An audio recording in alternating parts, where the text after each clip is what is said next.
England 1803.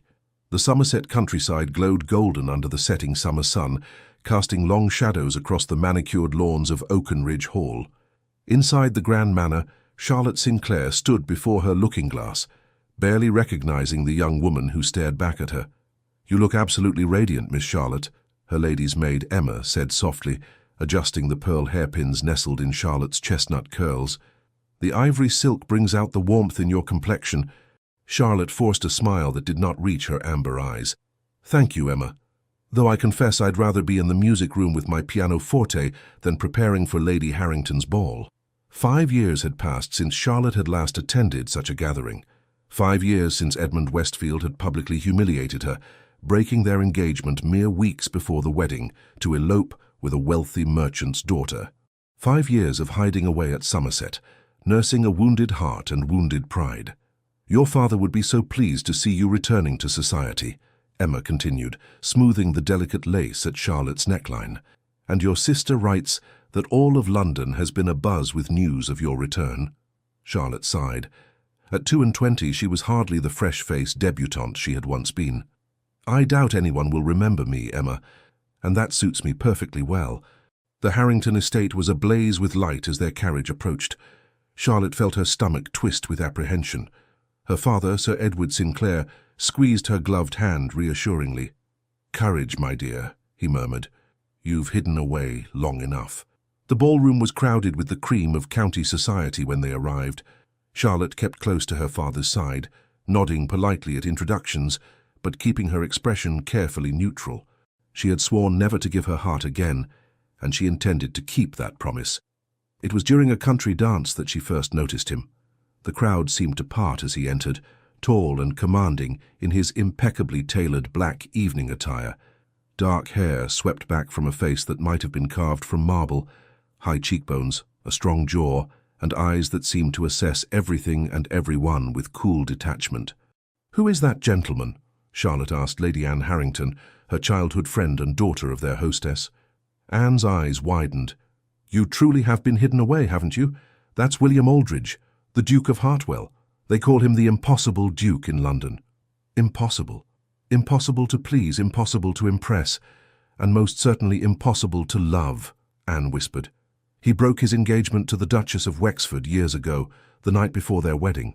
Said he couldn't go through with it because he didn't love her. Can you imagine? The scandal was tremendous." Charlotte watched as the Duke moved through the room, barely acknowledging the fluttering young ladies who vied for his attention. "He sounds dreadful."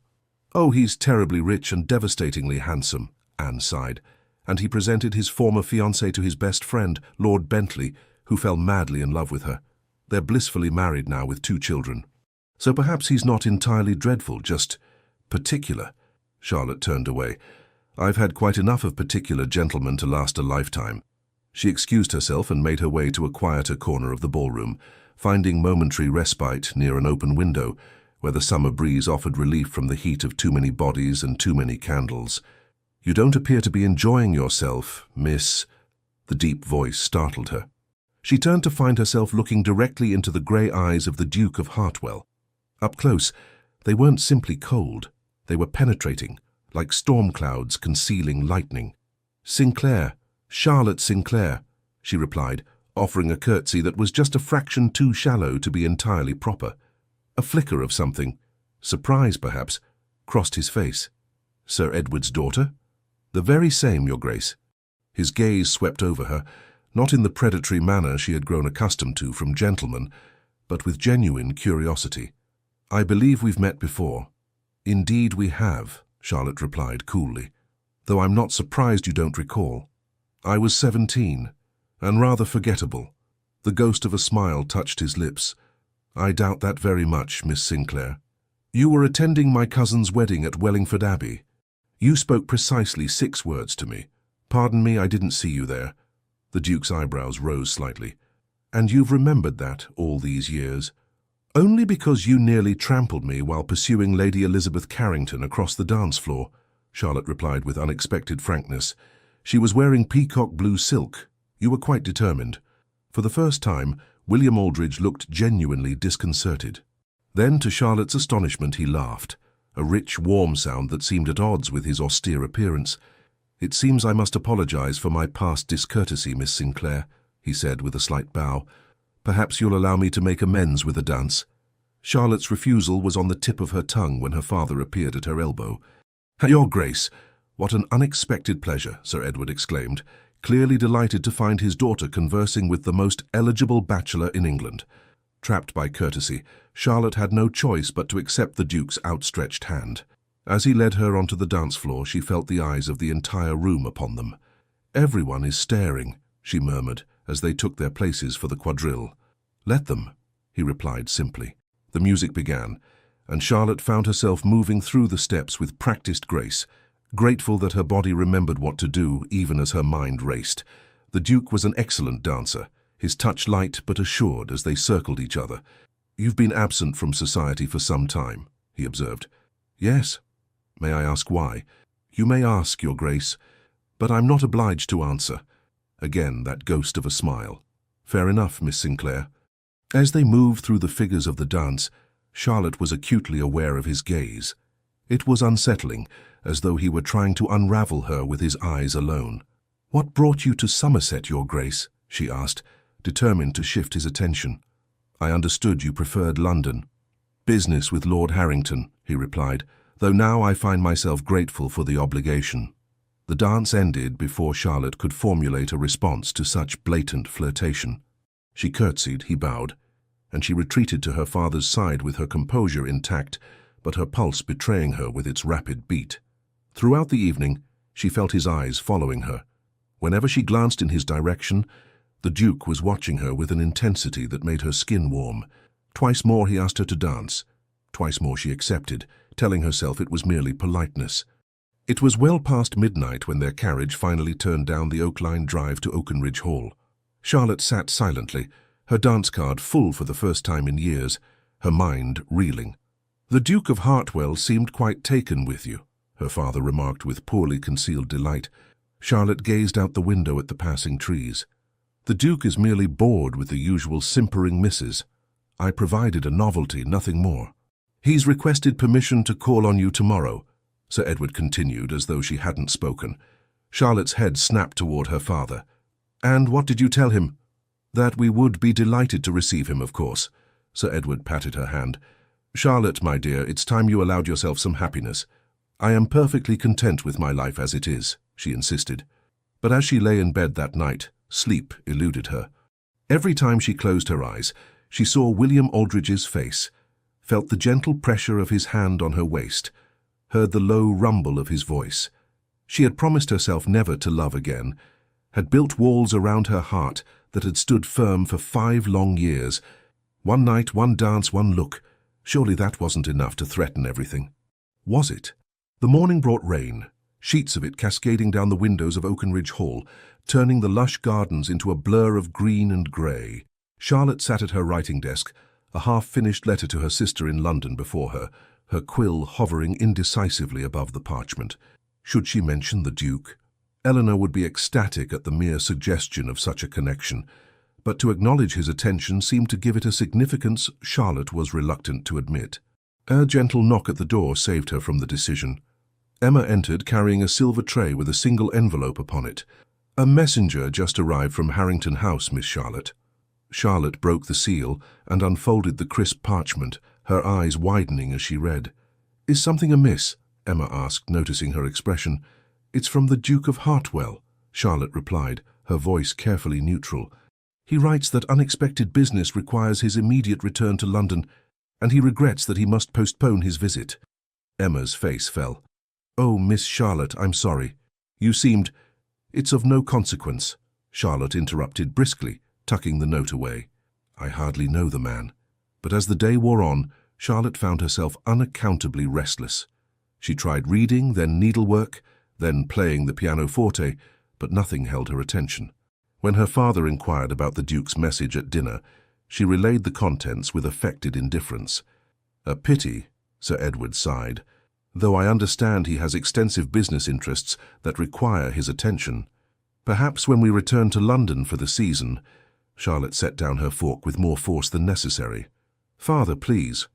One dance does not constitute a courtship.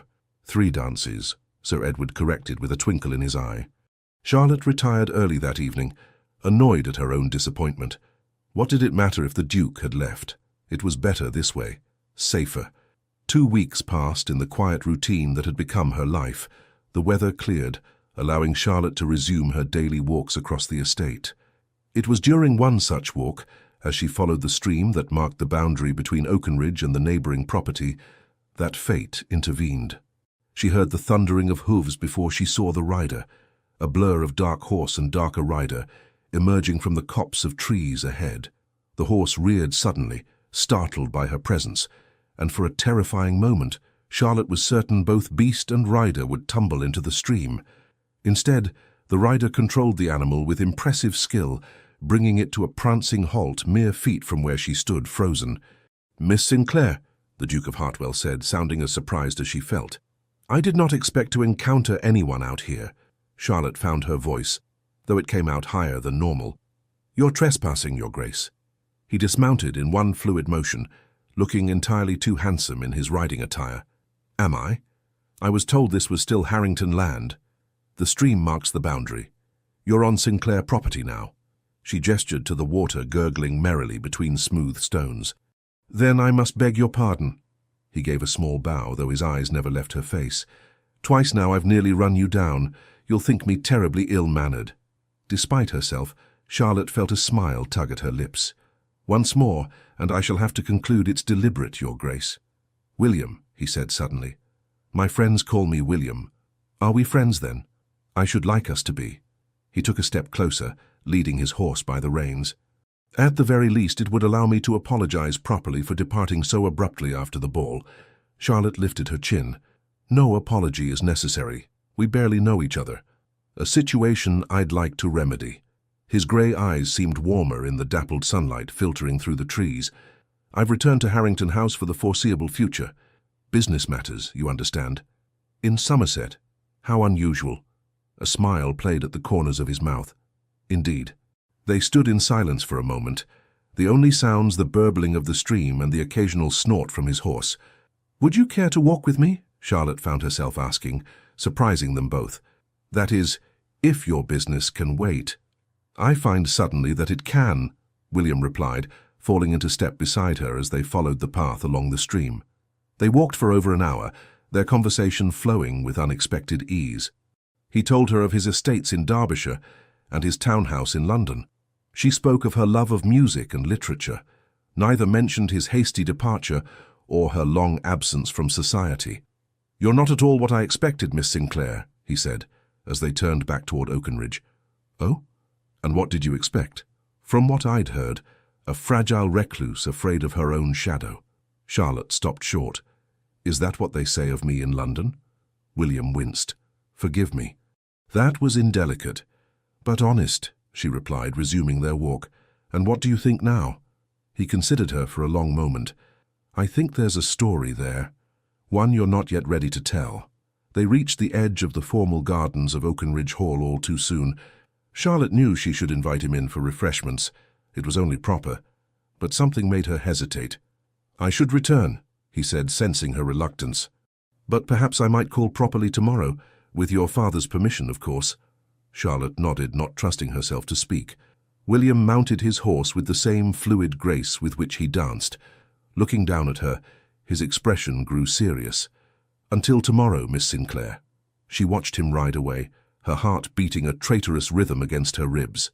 True to his word, the Duke arrived at Oakenridge Hall the following afternoon, and the next, and the next.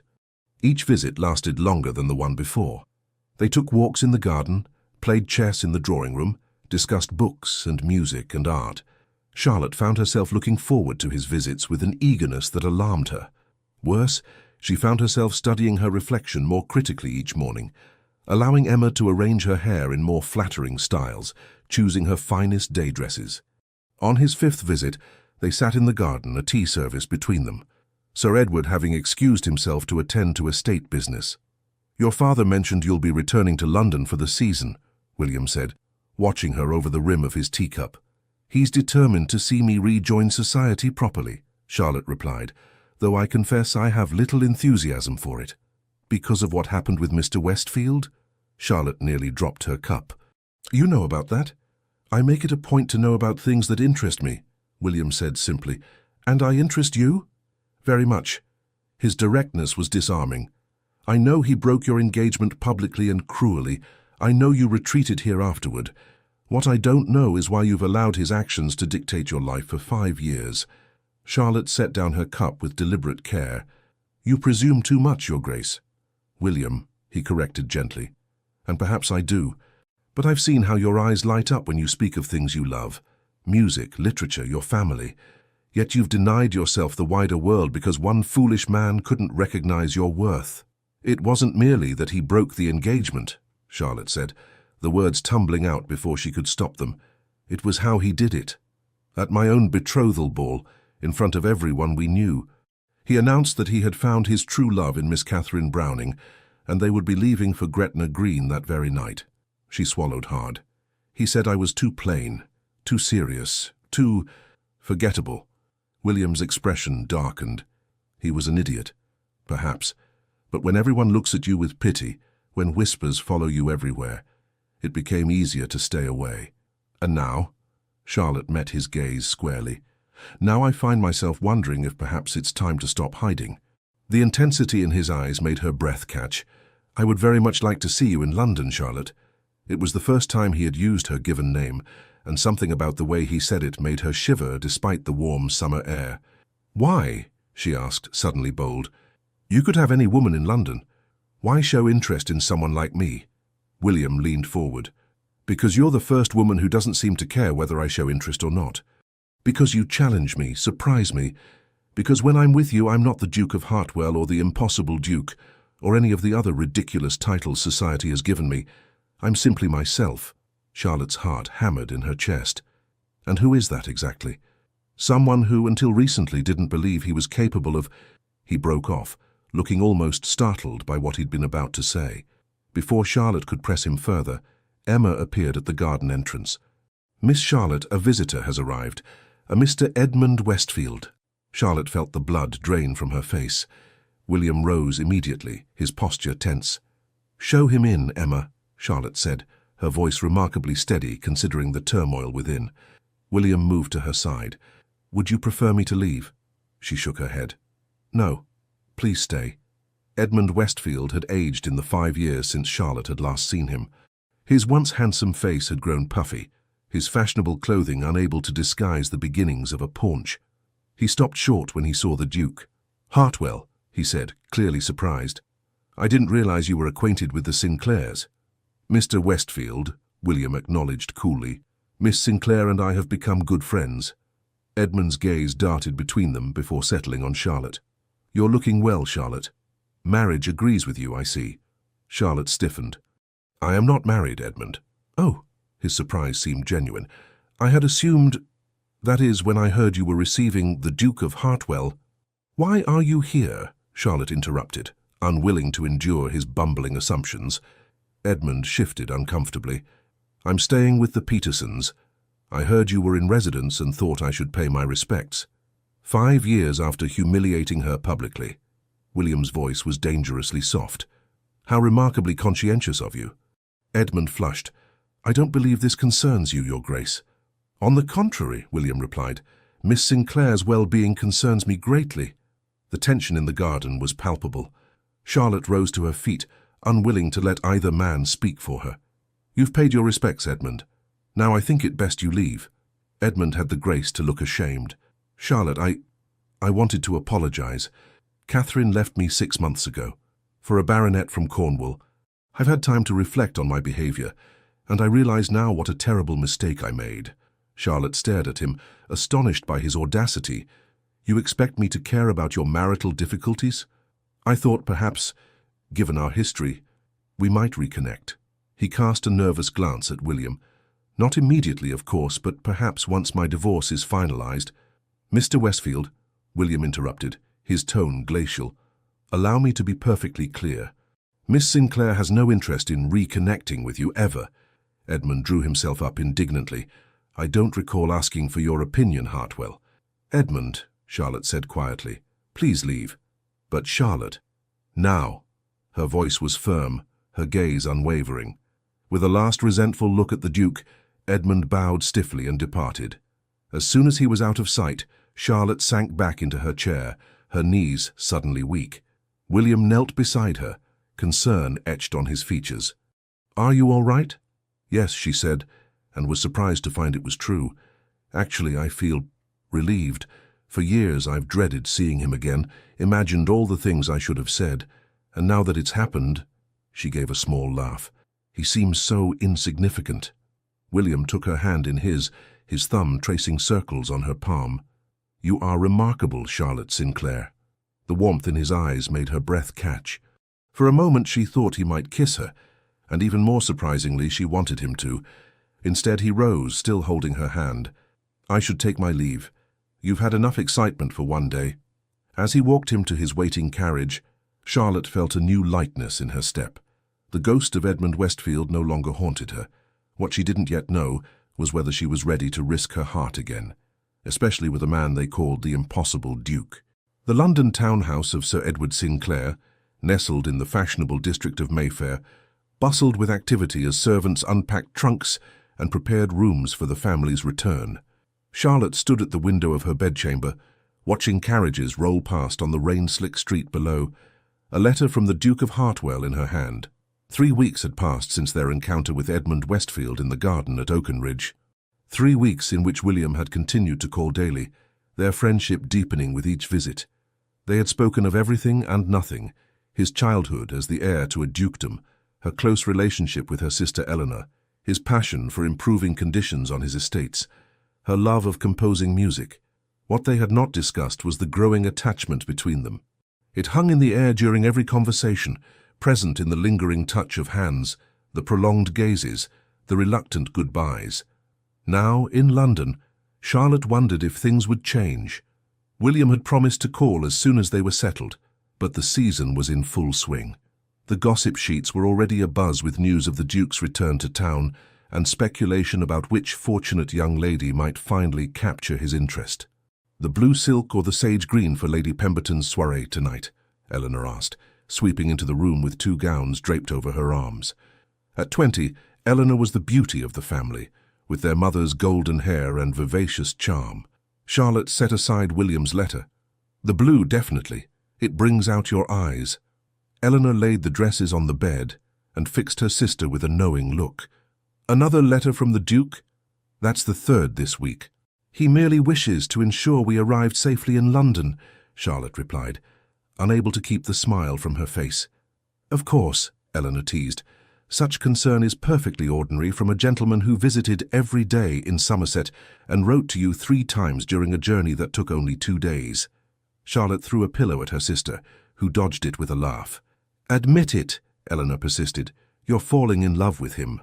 The words sent a jolt of fear through Charlotte. "Don't be ridiculous. We're friends, nothing more." Eleanor's expression softened.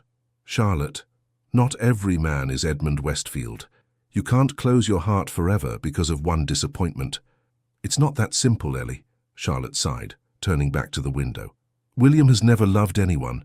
By his own admission, he doesn't know if he's capable of it, and I'm not sure I'm brave enough to risk being hurt again." Eleanor crossed the room and embraced her sister. "The Charlotte I know has always been the bravest person in any room. She just needed time to remember it." That evening, as their carriage joined the procession outside Lady Pemberton's elegant townhouse, Charlotte felt a familiar anxiety creeping up her spine. This would be her first significant social event in London since her humiliation 5 years earlier.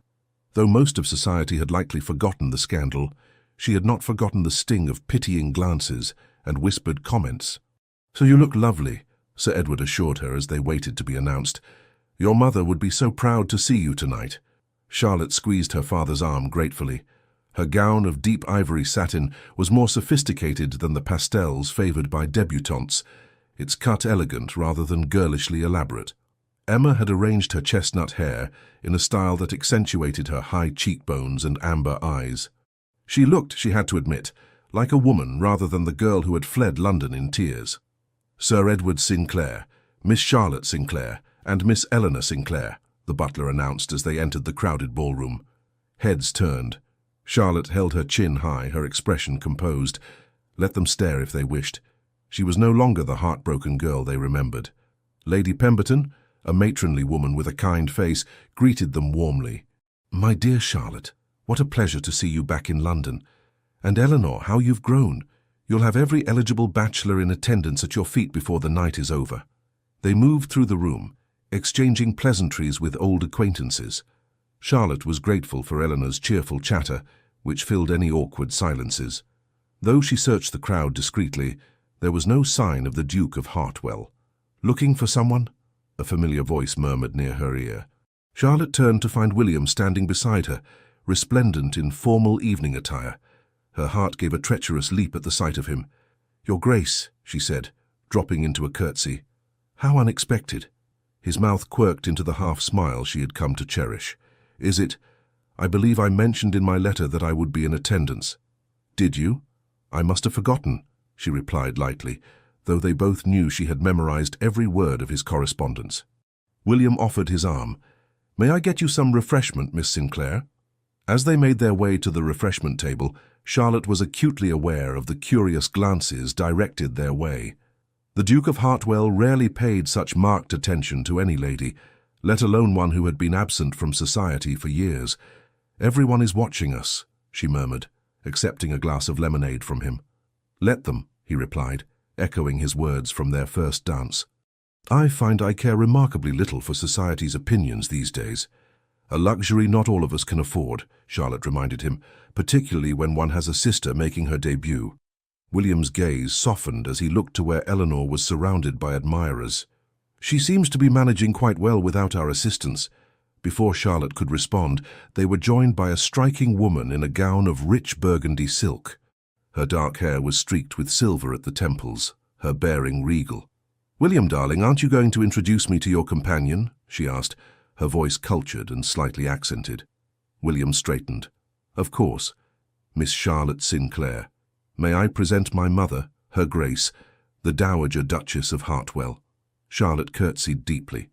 "Your Grace, it's an honor to meet you." The Duchess's shrewd eyes appraised Charlotte thoroughly. "Miss Sinclair, I've heard a great deal about you from my son." Charlotte glanced at William in surprise. "Have you?" "Indeed," the Duchess confirmed. "He speaks most highly of your musical talent and your literary knowledge. Quite unusual topics for my son to notice in a young lady." William cleared his throat. "Mother," the Duchess waved away his concern. "Oh, don't look so alarmed, William. I'm merely making conversation." She turned back to Charlotte. "I understand you play the pianoforte exceptionally well, Miss Sinclair. Perhaps you would honor us with a performance at my musical evening next week?" "I would be delighted, Your Grace," Charlotte replied, though the thought of performing in front of London society after so long made her stomach clench with nerves. "Excellent," the Duchess nodded approvingly. "I shall send an invitation to Sir Edward tomorrow. Now, if you'll excuse me, I must speak with Lady Pemberton about her dreadful punch." As the Duchess glided away, Charlotte raised an eyebrow at William. "You've discussed me with your mother. She has a way of extracting information," he said, looking uncharacteristically abashed. "But I meant what I said in Somerset, Charlotte. I want to know you better, and I want others to know you as I do." The orchestra struck up a waltz, and William held out his hand. "May I have this dance?"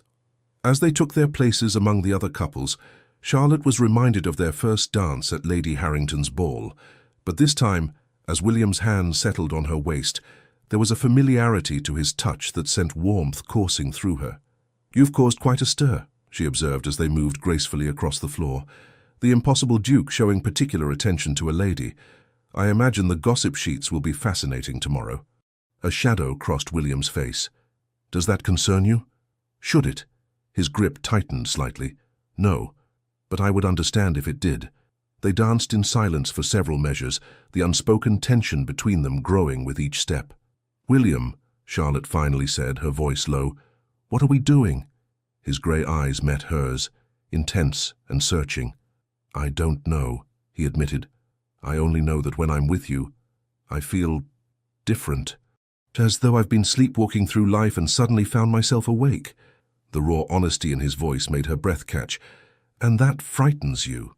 "Terrifies me," he corrected with a rueful smile. I've never felt this way before.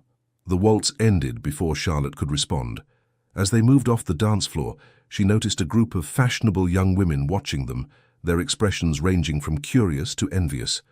"Your admirers seem disappointed," she remarked. William followed her gaze and frowned. "They don't know me. They're interested in the Duke, not the man." "And which am I interested in?" Charlotte challenged. His expression softened. "That's what makes you different, Charlotte. You've never cared about the title." Before she could reply, they were interrupted by the arrival of Eleanor, flushed from dancing. "Charlotte, Lord Ashwood has just told me the most amusing story about his hunting dogs." She curtsied to William. "Your Grace, I hope you don't mind if I steal my sister away. There are several people positively desperate to be reintroduced to her." With an apologetic smile at William, Charlotte allowed herself to be led away. For the next hour, she was passed from one old acquaintance to another, making polite conversation and deflecting gentle inquiries about her long absence from society. Throughout it all, she was aware of William's presence across the room. Occasionally their eyes would meet over the heads of other guests, and each time the connection sent a thrill through her that was becoming increasingly difficult to deny. It was late in the evening when Charlotte found herself momentarily alone near the terrace doors. Seeking fresh air, she stepped outside, grateful for the cool night breeze after the stuffiness of the ballroom. "Hiding, Miss Sinclair?" The voice came from the shadows. Charlotte turned to find a gentleman she didn't recognize lounging against the balustrade, a glass of brandy in his hand. "Simply taking some air, sir," she replied coolly, turning to go back inside. "Don't leave on my account," he said, moving to block her path. "We haven't been properly introduced. I'm Lord Rupert Hastings." There was something in his smile that made Charlotte uneasy. "If we haven't been introduced, my lord, then we shouldn't be speaking, if you'll excuse me." Lord Hastings didn't move. "Come now, no need for such formality. I'm a good friend of Edmund Westfield, you know. He told me all about you." Charlotte felt a chill that had nothing to do with the night air. "Then you should know better than to believe anything Mr. Westfield says." "On the contrary," Hastings replied, his smile widening unpleasantly. "I found his descriptions most intriguing, particularly his theory that your extended absence from society might have made you more appreciative of male attention." Charlotte drew herself up to her full height. "You are being incredibly rude, sir. Please step aside." "Or what?" "You'll call for your Duke." Hastings sneered.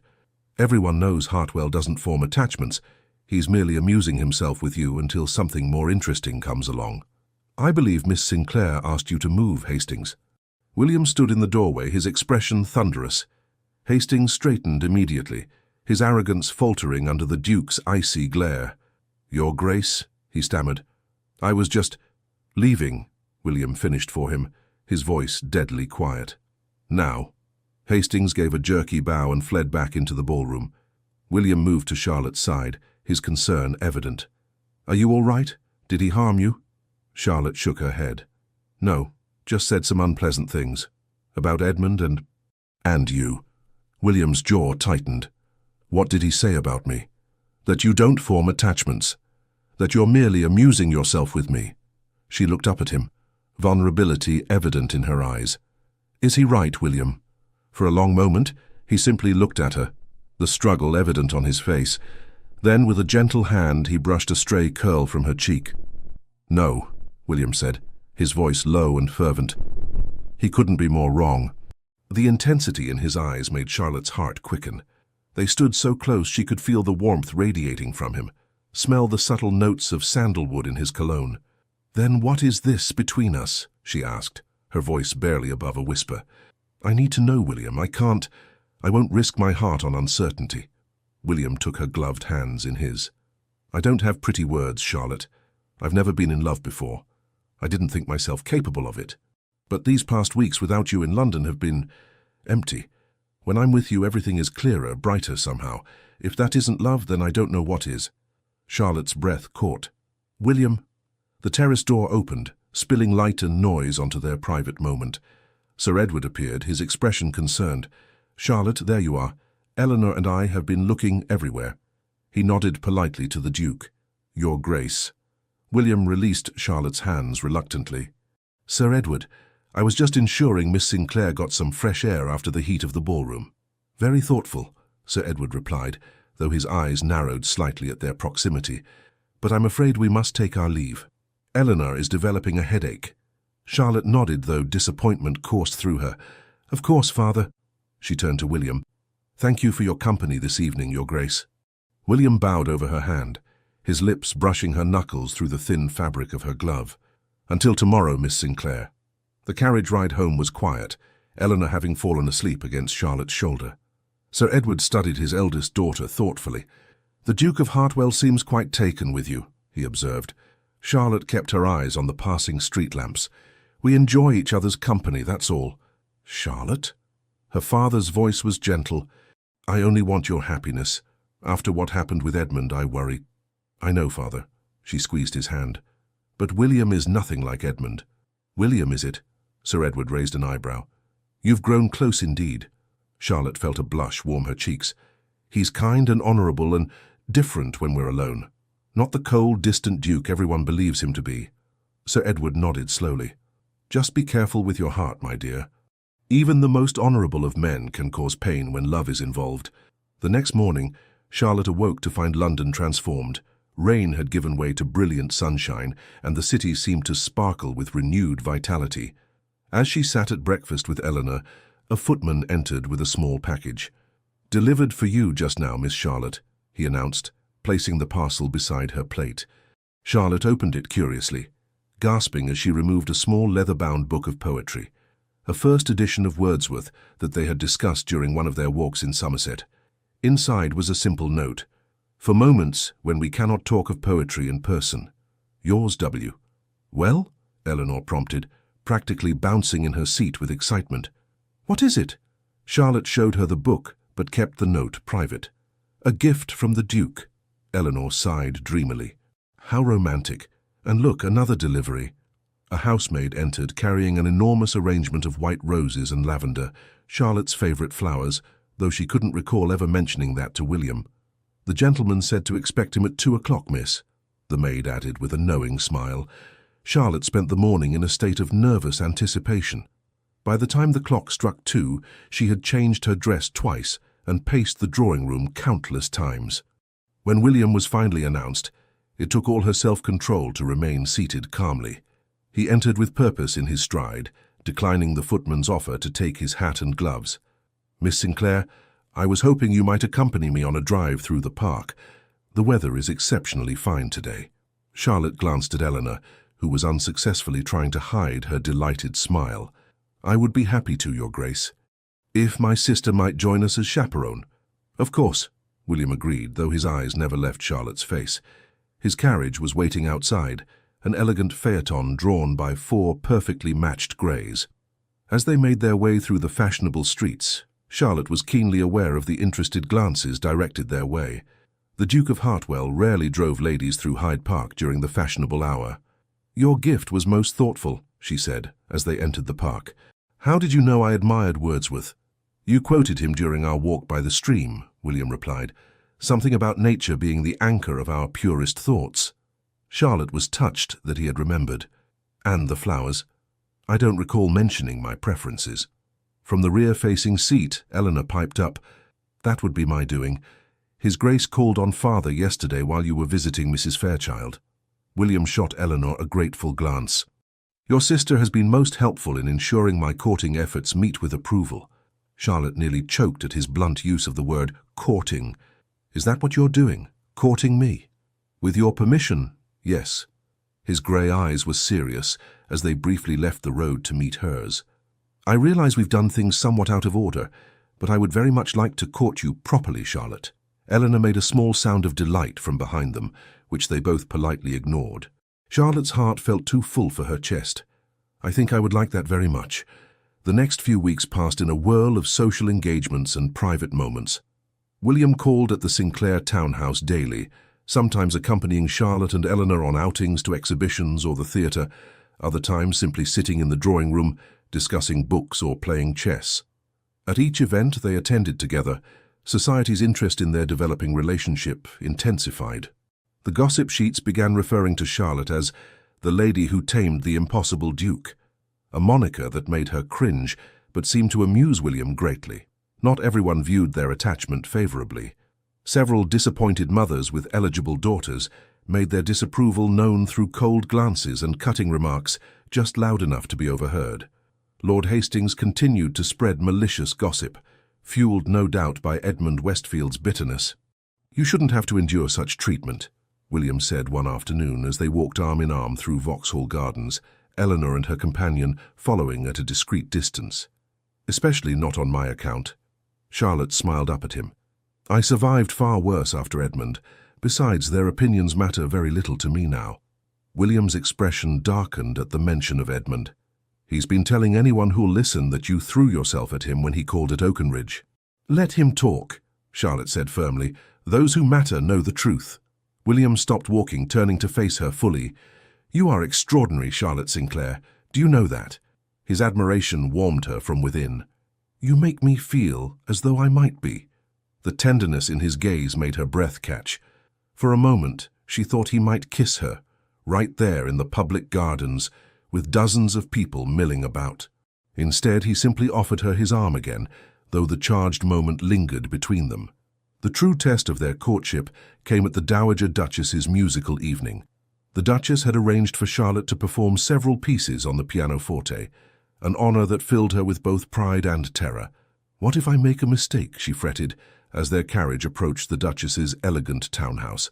"What if everyone remembers me only as the girl Edmund jilted, and now as the girl who embarrassed herself in front of the Tun?" Sir Edward patted her hand reassuringly. "You've been playing since you were 6 years old, my dear. Your talent has never failed you yet." The Duchess's drawing room was crowded with the cream of society when they arrived.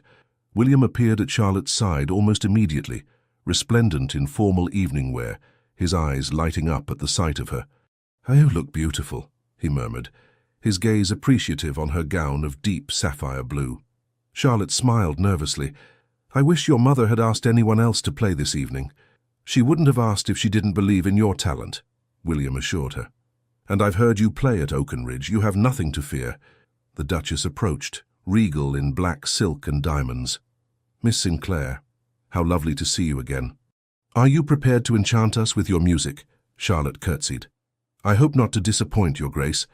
The Duchess's keen eyes assessed her. "My son rarely misjudges character or talent, Miss Sinclair. I trust his assessment of yours." She turned to William. "Though I confess I never thought to see you so besotted, my dear." William didn't deny it. "Mother?" The Duchess waved away his protest. "Oh, don't look so alarmed. I approve heartily. Miss Sinclair has substance, unlike those simpering debutantes you've avoided for years." She took Charlotte's arm. "Now, shall we begin? The guests are eager for some culture amidst all the gossip." As Charlotte took her place at the magnificent grand pianoforte, she felt a momentary panic. The room was filled with expectant faces, some friendly, some merely curious, a few openly skeptical. Among them, she spotted Edmund Westfield, standing near the back with Lord Hastings, both men wearing identical smirks. Then her eyes found William, standing near the instrument, his expression filled with such confidence in her that her fears receded. She placed her fingers on the keys and began to play. The first notes of Beethoven's Moonlight Sonata filled the room. Charlotte closed her eyes, letting the music flow through her, forgetting the audience, forgetting everything but the emotion of the piece. When she finished the final movement, there was a moment of complete silence before the room erupted in applause.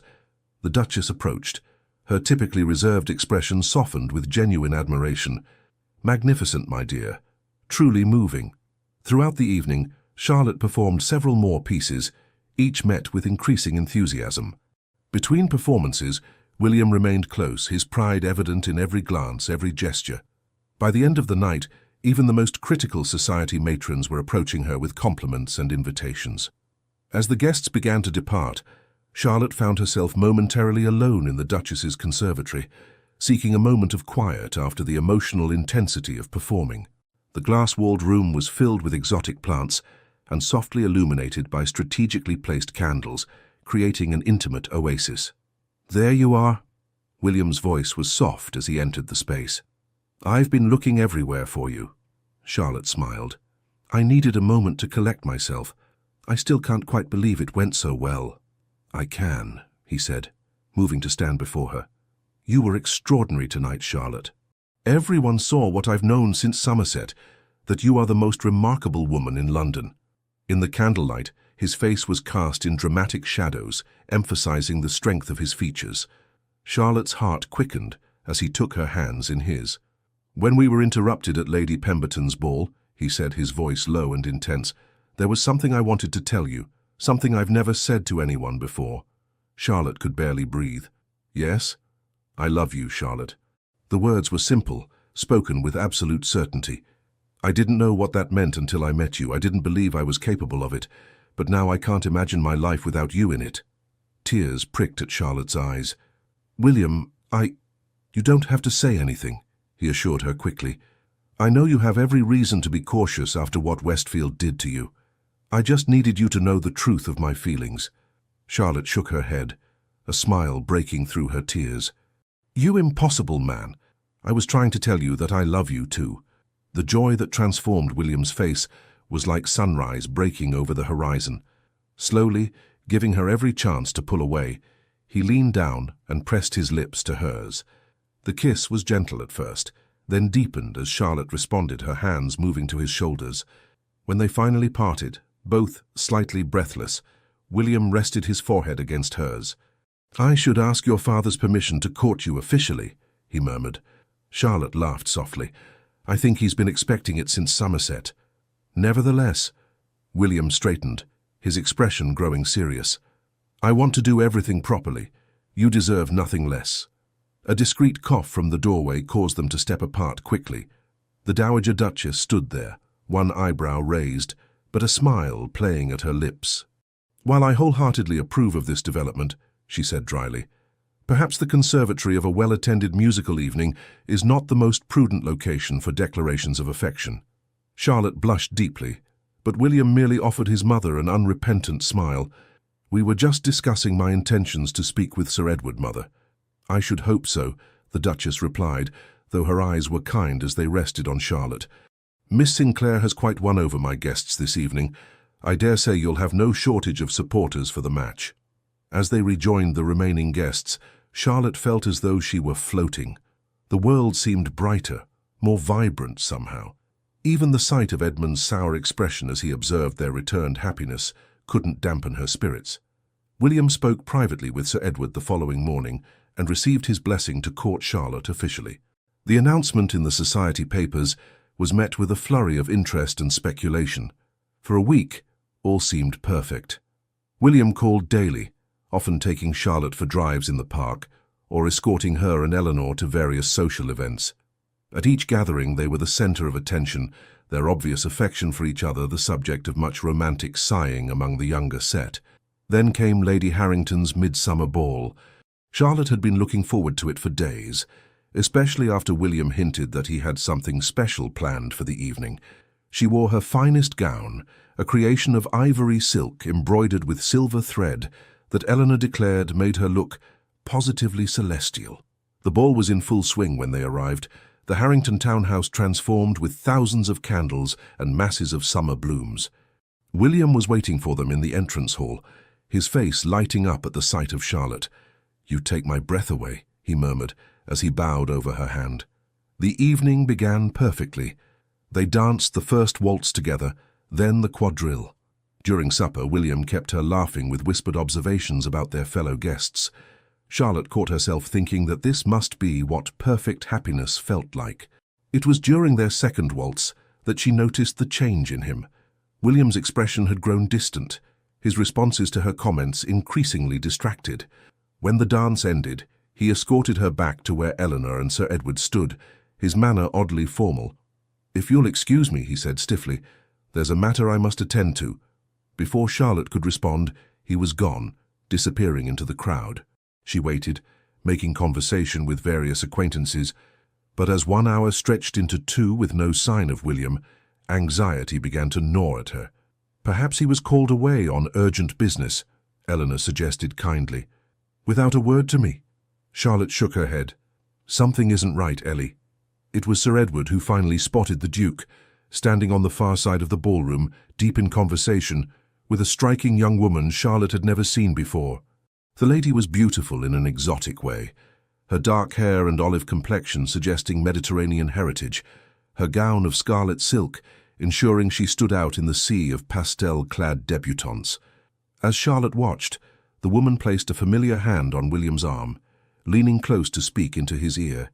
His expression was unreadable, but he made no move to distance himself from her. "Who is that?" Charlotte asked a passing acquaintance, trying to keep her voice casual. "Lady Isabella Valentini," came the reply. "She's half Italian, you know, just returned from Florence after her husband's death. She and the Duke of Hartwell were quite the item before she married the Count 3 years ago." Charlotte felt as though the floor had dropped away beneath her feet.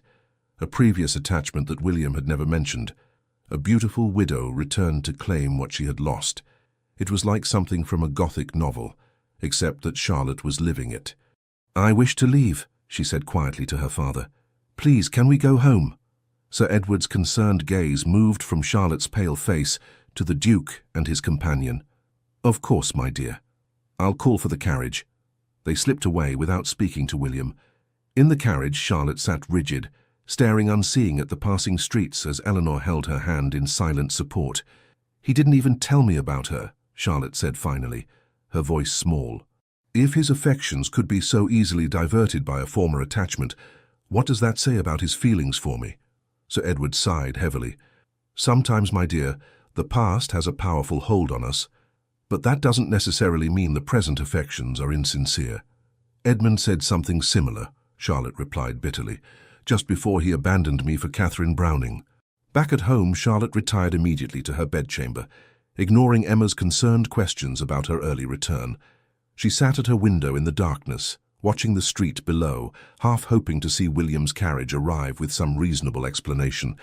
It was nearly dawn when exhaustion finally claimed her. She awoke to find Eleanor sitting on the edge of her bed, a troubled expression on her lovely face. "There's something you should see," Eleanor said, holding out the morning edition of the London Gazette. The society page featured a detailed account of Lady Harrington's ball, focusing particularly on the reunion of the Duke of Hartwell with his long-lost love, Lady Isabella Valentini. The article speculated that the Duke's interest in Miss Charlotte Sinclair had been merely a diversion while he awaited the widowed Countess's return to London. Charlotte let the paper fall from her numb fingers. "So it's true then?" "There's more," Eleanor said hesitantly. "The Duke called earlier while you were still asleep. Father spoke with him. He's left London, Charlotte, gone to his estate in Derbyshire with no word on when he'll return." The pain that lanced through Charlotte's chest was so acute she couldn't breathe for a moment. "He left without even speaking to me." Eleanor bit her lip. "He left this." She handed Charlotte a sealed letter bearing William's ducal crest. With trembling fingers, Charlotte broke the seal. "My dearest Charlotte, by now you will have seen the gossip sheets and drawn your own conclusions. I cannot blame you if you think the worst of me. Lady Isabella represents a chapter of my life I believed long closed. Her unexpected return has forced me to confront certain truths about myself and my past that I had not fully resolved. I need time to ensure that my feelings for you are as true and unchangeable as I believed them to be. It would be unconscionable for me to promise you forever if there remained any doubt in my heart. I go to Hartwell Hall to seek clarity. I ask for your patience, though I have no right to expect it." With deepest affection, William Charlotte read the letter twice, then carefully folded it and placed it in her desk drawer. When she turned back to Eleanor, her expression was composed, though her eyes shimmered with unshed tears. "So the impossible Duke lives up to his name after all," she said, her voice surprisingly steady. "I was a fool to believe I could be the exception." Eleanor reached for her hand. "Charlotte, don't. He's confused, that's all. He'll realize—" "What he realizes doesn't matter anymore," Charlotte interrupted. "I won't be the woman who waits anxiously for a man to decide if she's worthy of his love. I did that once with Edmund. Never again." As the days passed, Charlotte threw herself into London's social whirl with a determination that concerned her family.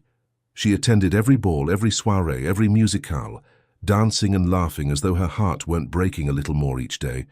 The gossip sheets, initially filled with speculation about the Duke's sudden departure, and the beautiful Countess who had supposedly reclaimed his heart, gradually moved on to fresher scandals. Lady Isabella, it was reported, had departed for her estates in Italy, though whether the Duke had joined her there no one seemed to know. A fortnight after William's disappearance, Charlotte found herself at the Rutherfords' summer ball, one of the last major events of the season. She had just finished dancing with a pleasant young viscount when she felt a familiar presence at her side. "Miss Sinclair." Charlotte turned slowly, her heart pounding despite her determination to remain unmoved. "Your Grace, how unexpected to see you in London again." William looked tired, she thought, noting the shadows beneath his eyes and the new lines of strain around his mouth. "May I have a moment of your time? Somewhere private?" Part of her wanted to refuse, to make him feel even a fraction of the pain she had endured. But another part, the part that still loved him despite everything, couldn't deny the plea in his eyes. "The terrace," she said with a nod toward the glass doors. "For 5 minutes, no more." Outside, the summer night was warm and fragrant with roses climbing the terrace walls. Charlotte stood with her back straight, her chin lifted, determined not to show how deeply his presence affected her. "You left without a word," she said, breaking the silence first. "After everything you said, everything we shared, you just left." William's expression was anguished. "I know. It was unforgivable. Yet here you are, seeking forgiveness anyway." Charlotte crossed her arms protectively over her chest. "Where is Lady Valentini? I understood you had reconciled." "Isabella is in Italy, where she belongs," William replied firmly. "Whatever was between us died years ago. I needed time to be certain of that, for both our sakes." Charlotte gave a hollow laugh. "How noble of you to spare my feelings by breaking my heart." "Charlotte, please." He took a step toward her, stopping when she flinched back. "I've been at Hartwell Hall these past weeks, thinking of nothing but you, remembering every word, every smile, every moment we shared." "And what conclusion did your great contemplation yield?" she asked, unable to keep the bitterness from her voice. William's gaze was steady, his voice low and fervent. "That I am completely, irrevocably in love with you. That the thought of a future without you is unbearable.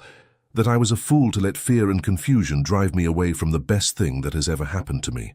Charlotte felt tears threatening and blinked them away furiously. "Pretty words, Your Grace." "But you've said pretty words before." "Not words, then," William said, reaching into his pocket. "Actions." He withdrew a small velvet box and knelt before her on the stone terrace. Charlotte's breath caught as he opened it to reveal a ring of breathtaking beauty, a perfect sapphire surrounded by diamonds set in platinum. "Charlotte Sinclair," William said, his voice rough with emotion, "I love you with all my heart. I want to spend the rest of my life proving that to you, if you'll let me. Will you do me the extraordinary honor of becoming my wife?" For a long moment, Charlotte simply stared at him, her mind racing. This was everything she had dreamed of, everything she had feared to hope for. Yet the memory of his abandonment still stung. "How do I know you won't leave again the next time you have doubts?" she asked softly. "How can I trust you with my heart when you handled it so carelessly before?" William didn't rise, his expression deadly serious. "Because I promise you here and now that I will never again let fear drive me from your side, because these weeks without you have been the most miserable of my life, because I now know with absolute certainty that you are the only woman I will ever love." He took a shaky breath. "I understand your hesitation, Charlotte. I've given you every reason to doubt me. If you need time, I will wait. If you need proof of my devotion, I will spend every day providing it. I ask only for the chance to earn back your trust." Charlotte looked down at the man before her. Not the Duke, not the impossible figure of society gossip, but William, the man who had awakened her heart and shown her that love could be both tender and passionate, challenging and supportive. "Get up," she said finally. William rose slowly, uncertainty in his eyes. Charlotte stepped closer, close enough to see the rapid pulse at his throat, to smell the familiar scent of his cologne. "If you ever leave me like that again," she said, her voice low and intense, "I won't be here when you return. Do you understand?" Hope dawned in his face. "Perfectly. And if Lady Valentini or any other woman from your past reappears—" "They don't matter," he interrupted firmly. "They never did. Not the way you do." Charlotte drew a deep breath. "Then yes, William Aldridge, I will marry you." The joy that transformed his face was like watching the sun break through storm clouds. He slid the ring onto her finger with trembling hands, then pulled her into his arms. his lips finding hers in a kiss that held all the promise of their future together. When they finally parted, both breathless, Charlotte rested her head against his chest, listening to the steady beat of his heart. "Your mother will be pleased," she murmured. "She told me the first time we met that she approved of me." William laughed softly. "My mother has better judgment than I do, apparently. She wrote to me at Hartwell, telling me in no uncertain terms that I was being an idiot and would regret it for the rest of my life if I let you go." Charlotte smiled against his chest. "A wise woman," the Dowager Duchess. As they made their way back to the ballroom to share their news, Charlotte felt a sense of completeness she had never known before.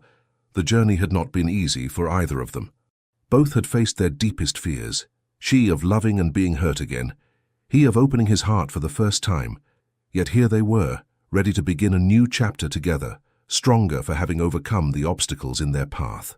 The morning sun streamed through the windows of the Duke of Hartwell's study at his London townhouse, illuminating the piles of correspondence on his desk. William sat reviewing estate reports, but his attention continually drifted to the gardens visible through the tall windows, where Charlotte walked with his mother, their heads bent in conversation. 3 months had passed since their engagement, months filled with preparations for the wedding and for their life together. The initial sensation caused by the announcement had gradually subsided, though Charlotte's transformation from society outcast to future duchess remained a favourite topic in drawing rooms across London. William had insisted on a Christmas wedding, unwilling to wait the full year that tradition might have dictated. Charlotte had happily agreed, eager to begin their life together at Hartwell Hall, which would become their primary residence after a brief honeymoon in the Lake District. A discreet knock at the study door drew William's attention from the window. His butler entered, bearing a silver salver with a calling card. "Sir Edward Sinclair requests a moment of your time, Your Grace." William rose immediately. "Show him in at once." Sir Edward entered, his expression grave enough to send a flicker of alarm through William. "Sir Edward, what an unexpected pleasure. Is everything all right?" "Charlotte is in perfect health," Sir Edward assured him quickly, "and unaware of my visit. I hoped we might speak privately, man to man." William gestured to a chair. "Of course, brandy?" "Rather early, but I think the occasion warrants it," Sir Edward replied, settling into the offered seat. As William poured 2 glasses, his mind raced with possibilities. Had Sir Edward heard some new gossip? Had Edmund Westfield been spreading more malicious lies? "I received a letter this morning," Sir Edward began once they were both settled. "From Lady Isabella Valentini." William nearly choked on his brandy. "I beg your pardon?" Sir Edward withdrew a folded letter from his coat pocket. "She writes quite eloquently about your shared history, about how desperately she regrets her marriage to Count Valentini, and how certain she is that you still harbour feelings for her." "That's absurd," William said firmly. "I haven't spoken to Isabella since the night of Lady Harrington's ball, when I made it absolutely clear that my heart belongs to Charlotte." "I believe you," Sir Edward assured him. "But Lady Valentini seems convinced otherwise. She mentions plans to return to London before Christmas, coincidentally just in time for your wedding to my daughter." William set down his glass with more force than necessary. "I'll write to her immediately. Make it absolutely clear that any attempt to disrupt my marriage to Charlotte will be met with the full force of my displeasure." "I thought you might say that." Sir Edward smiled slightly. "Which is why I've taken the liberty of drafting a response myself. With your approval, of course." He handed William another letter. As the Duke read, his eyebrows rose higher and higher. "This is remarkably direct, Sir Edward." "I found that certain situations require plain speaking," Charlotte's father replied calmly. "The lady has been informed in no uncertain terms that any attempt to contact you, Charlotte, or any member of either family, will result in her immediate ostracism from society, both in England and in Italy, where I happen to have several influential connections." William stared at the older man with newfound respect. "I had no idea you could be so formidable." Sir Edward's expression softened. "When it comes to my daughter's happiness, Your Grace, I am capable of being positively ruthless." William leaned forward, his gaze earnest. "Sir Edward, I swear to you that Isabella means nothing to me. My feelings for Charlotte are the most profound and certain of my life. I would sooner cut off my right arm than cause her a moment's pain." "I know that now," Sir Edward nodded, rising to his feet. "But I had to be sure. Charlotte has suffered enough disappointment to last a lifetime.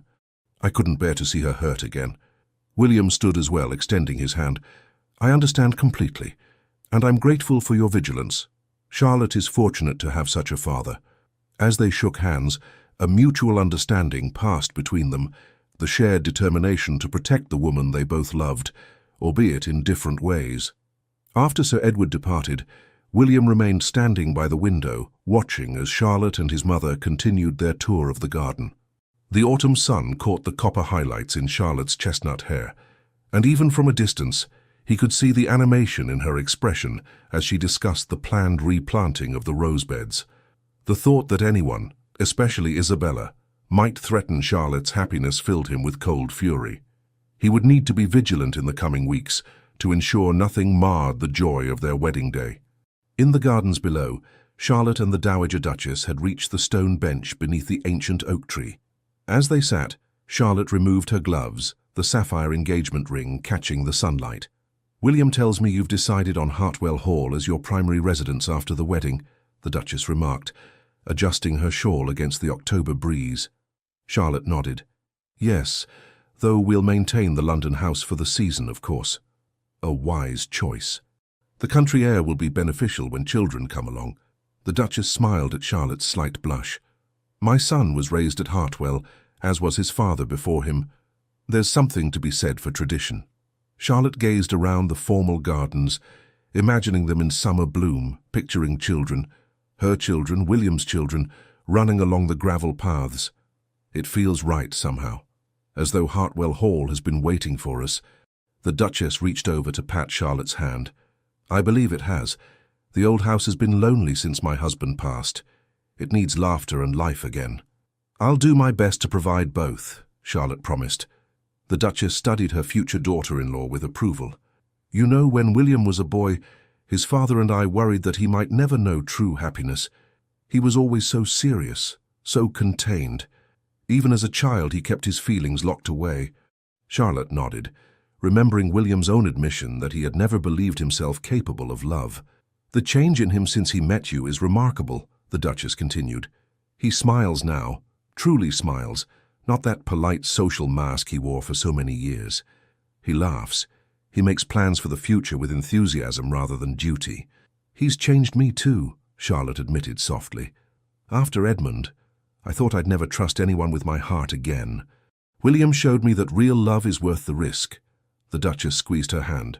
"You're exactly what my son needs, my dear. What we all needed, I think." As they rose to continue their walk, Charlotte glanced up at the study windows and saw William watching them. She raised a hand in greeting, her heart warming at the smile that transformed his face even at a distance. Later that afternoon, as Charlotte prepared to return to the Sinclair townhouse, William drew her into his study for a private moment. "Must you go?" he asked, his hands resting lightly on her waist. "I've hardly had a moment alone with you all day." Charlotte smiled up at him. "My father is expecting me for dinner, and your mother mentioned some urgent wedding details requiring your attention." William groaned. "More discussions about flower arrangements and table settings, no doubt." "It will all be worth it in the end," Charlotte reminded him, straightening his cravat with familiar ease. "Just think, in less than 2 months, we'll be husband and wife." "Too long," William murmured, pulling her closer. "I count every day until you're truly mine, Charlotte." His kiss was tender yet passionate, a promise of the life they would soon share. When they finally parted, both slightly breathless, Charlotte rested her forehead against his chest. "I never imagined I could be this happy," she confessed. "Sometimes I fear it can't possibly last." William tilted her chin up, his grey eyes intent on hers. "It will last, Charlotte. I promise you. What we have isn't the fleeting infatuation that society calls love. It's something far stronger, built on understanding and respect as much as passion." Charlotte smiled, drawing comfort from his certainty. "You're right, of course. It's just that sometimes it feels too perfect, as though fate might become jealous of our happiness." "Let fate try," William replied with the arrogant confidence that had once intimidated her and now simply made her smile. "I've fought too hard for this, for us, to let anything stand in our way now." As her carriage pulled away from his townhouse, Charlotte couldn't help but reflect on the extraordinary journey that had brought them to this point. From that first reluctant dance at Lady Harrington's ball in Somerset to their engagement, they had overcome doubt, scandal, separation, and their own fears to find their way to each other. The following weeks passed in a whirl of wedding preparations.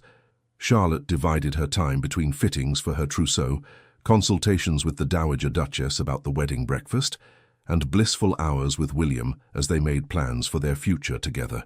Society continued to buzz with talk of the match, though the tone had shifted from initial skepticism to romantic approval. The transformation of the impossible Duke into an openly devoted fiancé had captured the public imagination, turning their courtship into something of a fairy tale. Not everyone rejoiced in their happiness, of course. Edmund Westfield was reportedly bitter about Charlotte's good fortune, though he had retreated to his country estate after several pointed cuts from William's influential friends made London society less welcoming. Lord Hastings continued to mutter darkly about the match in his cups, but found few sympathetic ears.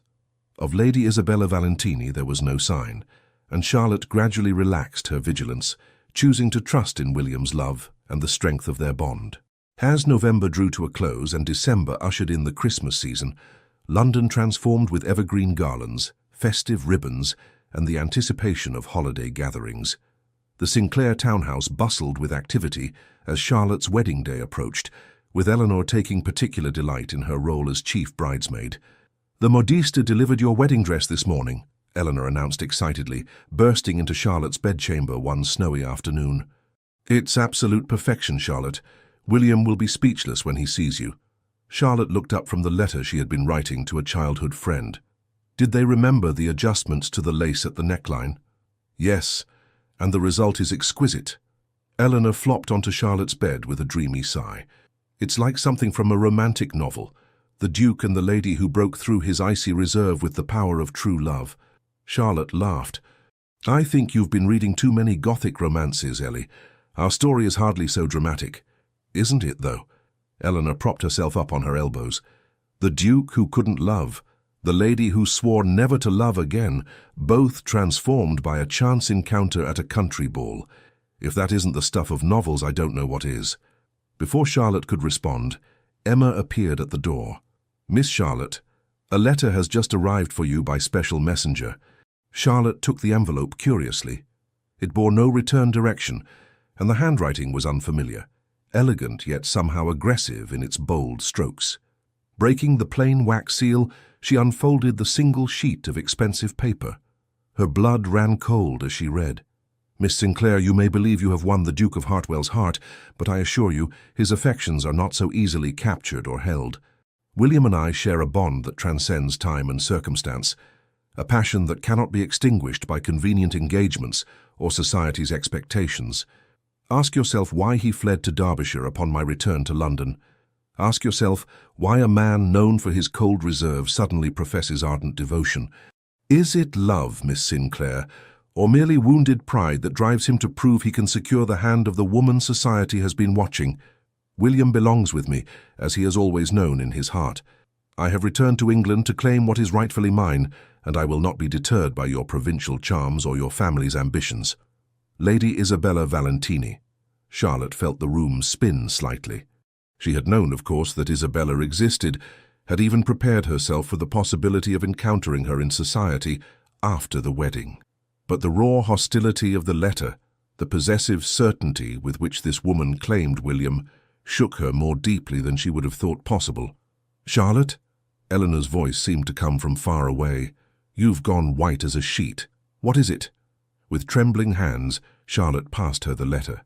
Eleanor's eyes widened as she read, her expression shifting from shock to outrage. "The absolute nerve!" she exclaimed. "This woman is clearly deranged.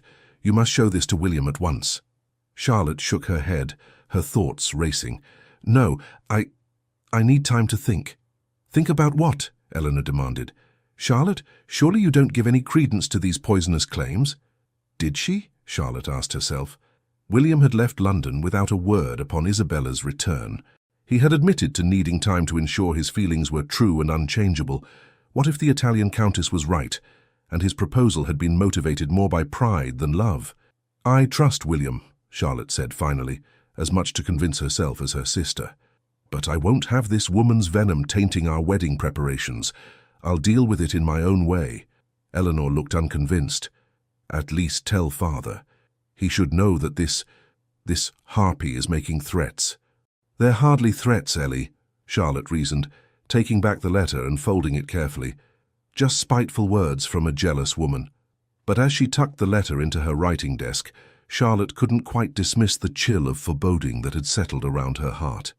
That evening, William called as planned to escort Charlotte and her family to the opera. If he noticed her unusual quietness, he made no comment, attributing it perhaps to the natural nerves of a bride-to-be as the wedding day approached. Throughout the performance, Charlotte found herself watching him surreptitiously, searching for any sign that his affection for her might be less sincere than he claimed. But all she saw was the same tender regard, the same quiet attentiveness that had gradually won her heart over the past months.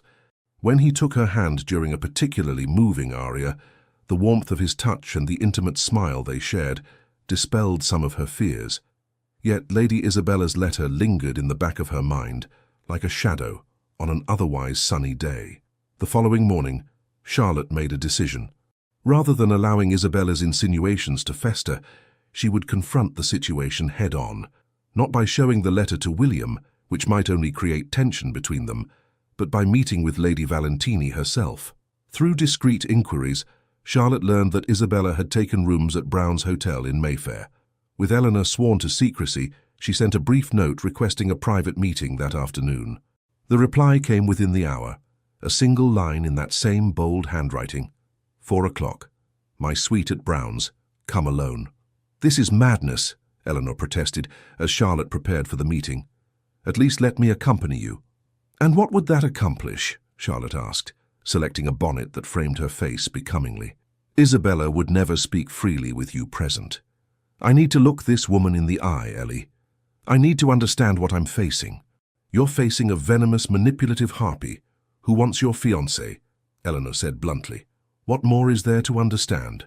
Despite her sister's objections, Charlotte departed for Brown's Hotel at precisely 3:30, dressed in a walking suit of deep blue wool that William had once admired for bringing out the amber flecks in her eyes. She had dressed carefully, deliberately, wanting to face Isabella not as a threatened bride, but as a confident woman, secure in her fiancé's love. The hotel was elegantly appointed, catering to wealthy foreign visitors to London. Charlotte gave her name to the concierge, who directed her to a suite on the first floor. Taking a deep breath to steady her nerves, she knocked firmly on the door. It was opened by a lady's maid, who curtsied and ushered Charlotte into a lavishly furnished sitting room dominated by a chaise longue upholstered in crimson silk. Upon it reclined Lady Isabella Valentini. Charlotte's first thought was that the gossip sheets had not exaggerated Isabella's beauty. She was exquisite in a dramatic, almost theatrical way, olive-skinned and dark-eyed, with a lush figure displayed to advantage in a gown of emerald green that would have looked garish on most English women, but suited her exotic colouring perfectly. "Miss Sinclair," Isabella drawled, making no move to rise. Her English was flawless, but coloured with the musical inflections of her Italian heritage. "How conventional you look." Charlotte refused to be baited. "Lady Valentini, thank you for agreeing to meet with me. Curiosity." Isabella shrugged one elegant shoulder. "I wanted to see the woman William has chosen to settle for." "Is that what you believe?" Charlotte asked, remaining standing despite the maid's gesture toward a chair. "That the Duke of Hartwell is merely settling?" Isabella's dark eyes assessed Charlotte with lazy contempt. "What else could it be? William and I share a passion that comes once in a lifetime. Our separation was merely a temporary inconvenience. An inconvenience that lasted through your marriage to another man," Charlotte observed. A flash of something, anger perhaps, or genuine pain, crossed Isabella's perfect features. "Circumstances forced my hand. The Count offered financial security that my family desperately needed. William understood." "Did he?" Charlotte asked softly. "Because from what I understand, he broke off all contact with you after your marriage." Isabella rose in a single fluid movement, like a cat uncoiling. "You know nothing of our history, Miss Sinclair. William and I have a connection that transcends conventional understanding. What I know, Charlotte said steadily, is that William has asked me to be his wife, that he speaks of our future with joy and certainty, that when we are together, there is no shadow of any other woman between us. Isabella gave a brittle laugh. Such charming naivete. Tell me, did he mention me at all before our encounter at Lady Harrington's ball? Did he confide in you about the woman who first awakened his capacity for passion? The question struck uncomfortably close to Charlotte's own doubts. William's past is his own, she replied carefully, as is mine. What matters is the future we choose to build together. How very philosophical, Isabella mocked, moving to a side table to pour herself a glass of wine. She did not offer one to Charlotte. But philosophy provides cold comfort in an empty bed, does it not? Charlotte felt heat rise to her cheeks at the crude implication. I didn't come here to trade insults, Lady Valentini. I came to ask you, woman to woman, to cease your attempts to disrupt my engagement. Isabella sipped her wine, her eyes never leaving Charlotte's face. And if I refuse? Then you will achieve nothing but your own humiliation, Charlotte replied calmly. William has made his choice clear. Continuing to pursue him will only damage your own reputation and standing in society. You think I care for society's opinion? Isabella scoffed. I am a Valentini by marriage, with wealth and connections across Europe. English drawing rooms hold no power over me. Charlotte moved toward the door, having heard enough to confirm her suspicions.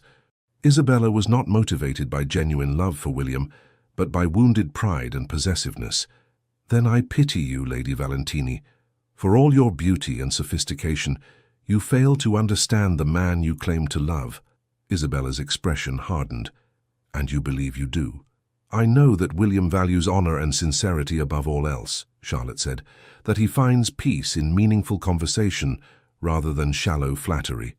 That beneath his reserved exterior is a man of profound feeling and integrity.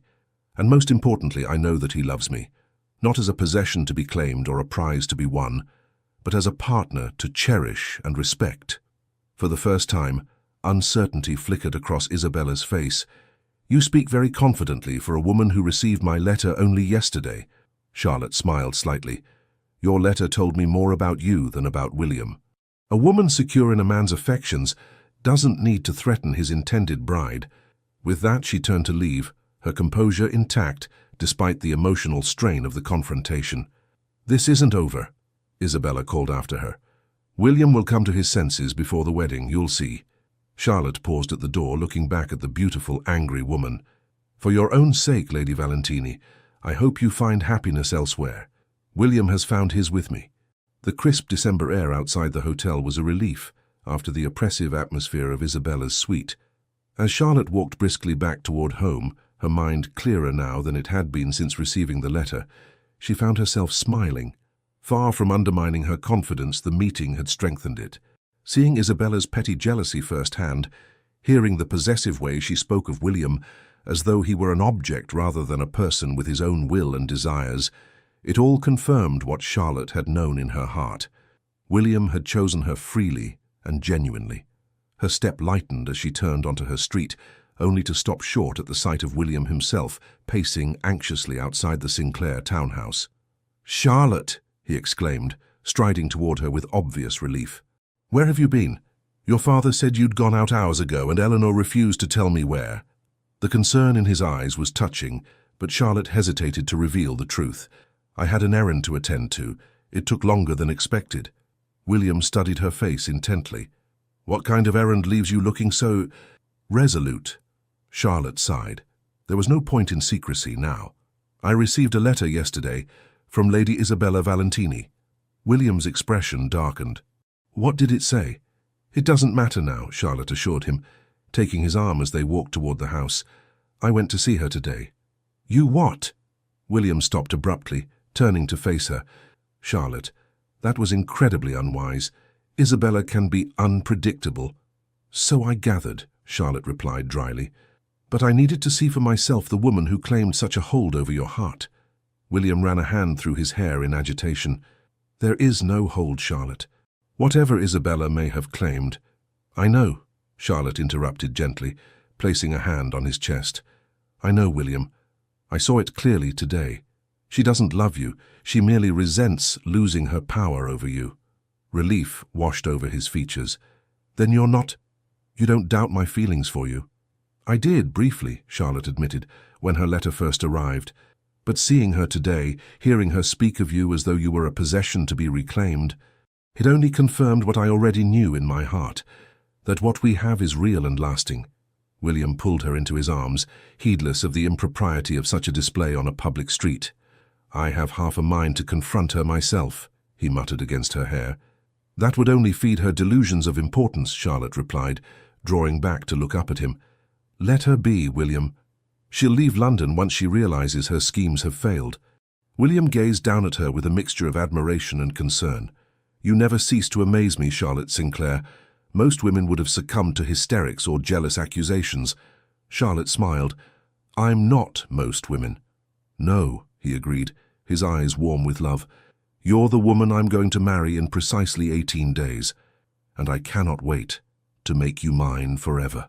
The remaining days before the wedding passed in a blur of final preparations.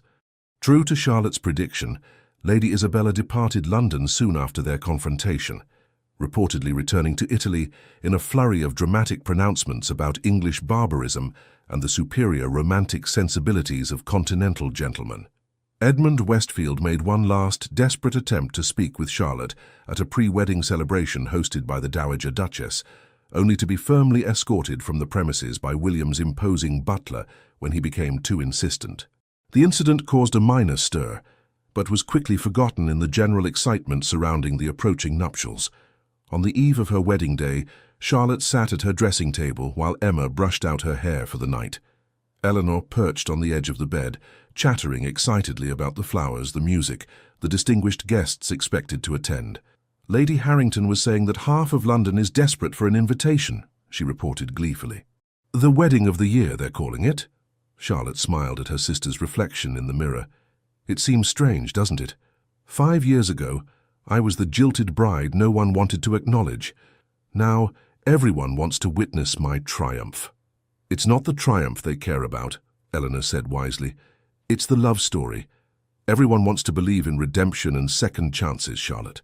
Later, as she lay in bed listening to the soft fall of snow against her window, Charlotte reflected on her sister's words. She and William had both been given a second chance at happiness. She, after the cruel humiliation of Edmund's abandonment, he, after years of emotional isolation. Tomorrow they would begin their life together as husband and wife. Not the fairy tale romance of society gossip, but something far more precious. A partnership built on mutual respect, shared understanding, and a love that had been tested and proven true. The morning of December 20th, 1803, dawned clear and cold, the fresh snow transforming London into a glittering wonderland. At St.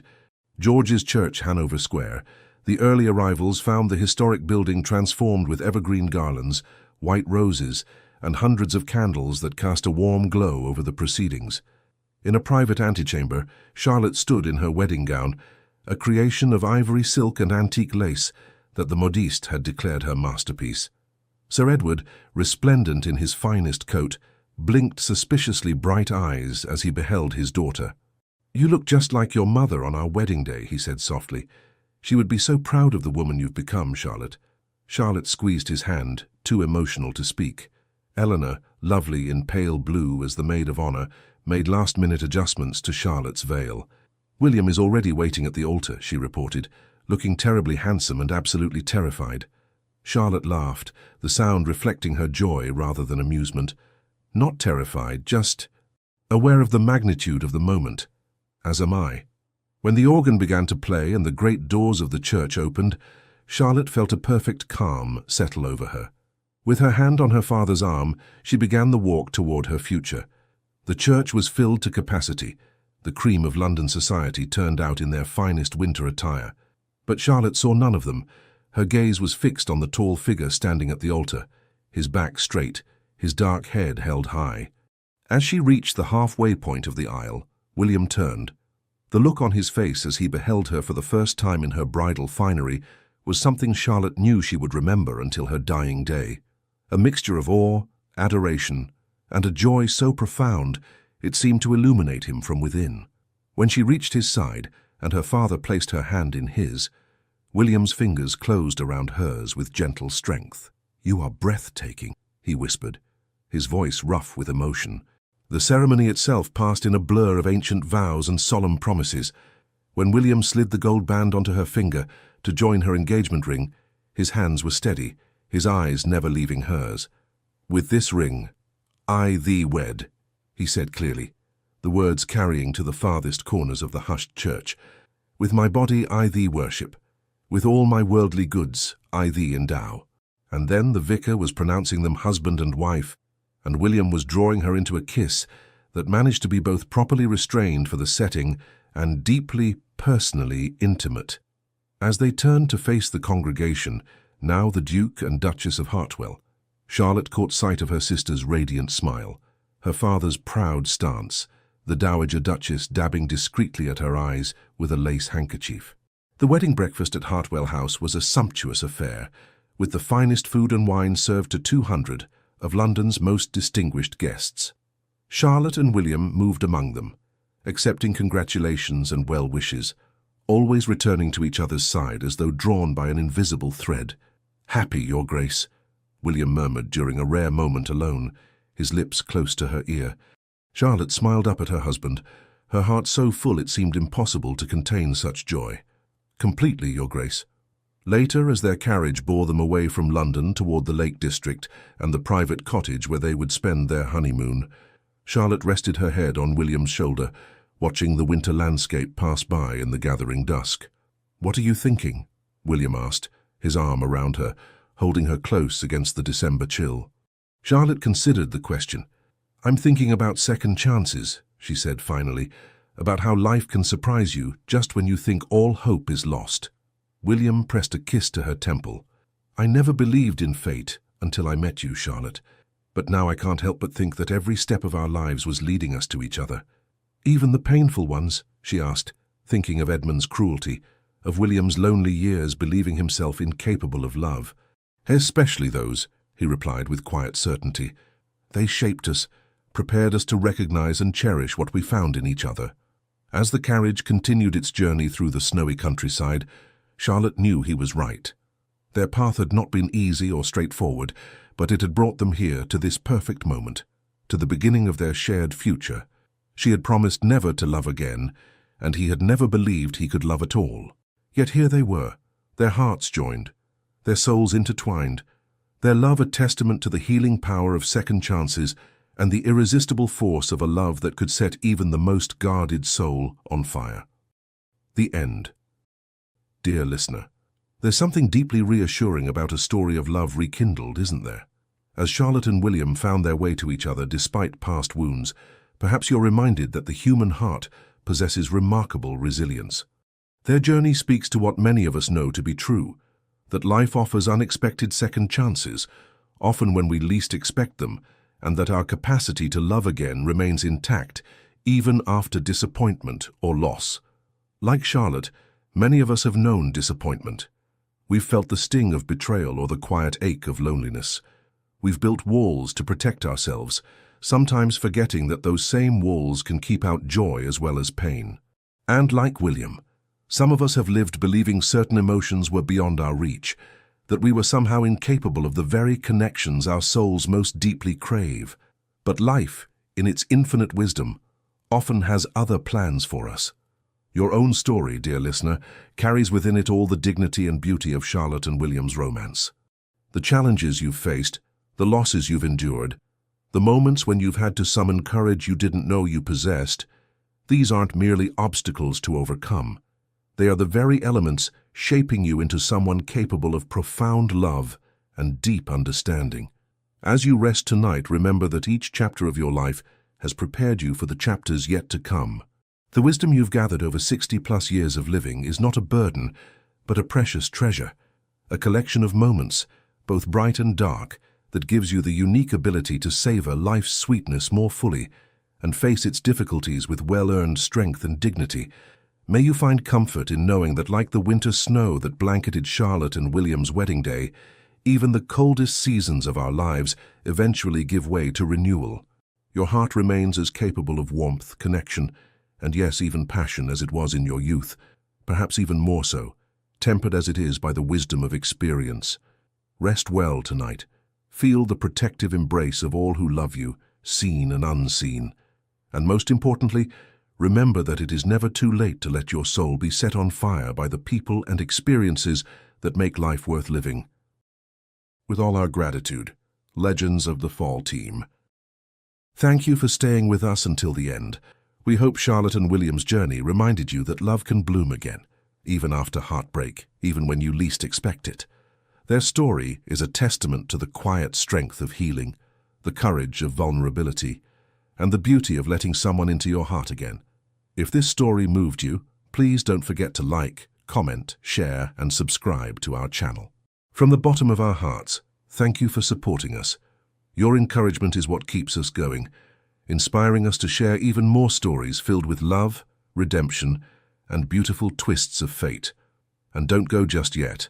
At the end of this video, another unforgettable story awaits. Click and let yourself be swept away once more by a tale just as emotional and powerful as this one. Thank you for being here. The Legends of the Fall team.